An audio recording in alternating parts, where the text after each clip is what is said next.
തൃശൂർ ചാലക്കുടിയിൽ മ്ലാവിറച്ചിയുടെ പേരിൽ 2 യുവാക്കൾ ജയിൽ ശിക്ഷ അനുഭവിച്ചത് 35 ദിവസമായിരുന്നു.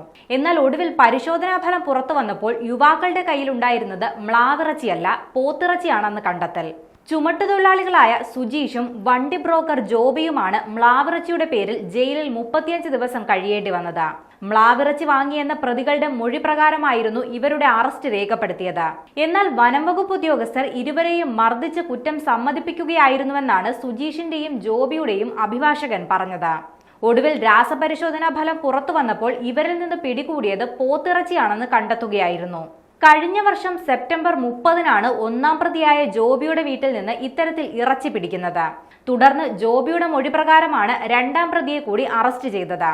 ഒന്നാം പ്രതിയുടെ വീട്ടിൽ ചാലക്കുടി ഡിവൈഎസ്പിയുടെ നേതൃത്വത്തിൽ ഡാൻസ് ഓഫ് സംഘം തങ്ങൾക്ക് ലഭിച്ച സന്ദേശത്തിന്റെ അടിസ്ഥാനത്തിൽ പരിശോധനയ്ക്ക് എത്തിയതോടെയാണ് സംഭവങ്ങൾക്ക് തുടക്കമായത്.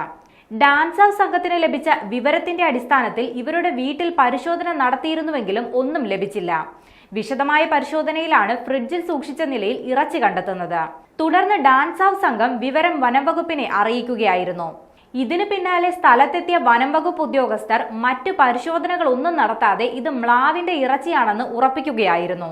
ഇതേ തുടർന്ന് മ്ലാവിറച്ചി കൈവശം വെച്ചെന്നാരോപിച്ച് ജോബിയെയും ജോബിയുടെ മൊഴി പ്രകാരം സുജീഷിനെയും അറസ്റ്റ് ചെയ്തു. അറസ്റ്റിന് ശേഷം 35 ദിവസത്തോളം ഇവർ റിമാൻഡിൽ കഴിഞ്ഞിരുന്നു. തുടർന്ന് ഇവർക്ക് ജാമ്യം ലഭിക്കുകയായിരുന്നു. ജാമ്യവും ലഭിച്ച 6 മാസത്തിന് ശേഷമാണ് ഇവരുടെ വീട്ടിൽ നിന്നും പിടികൂടിയ ഇറച്ചി മ്ലാവിന്റേതല്ല, പോത്തിന്റേതാണെന്ന് കണ്ടെത്തിയിരിക്കുന്നത്.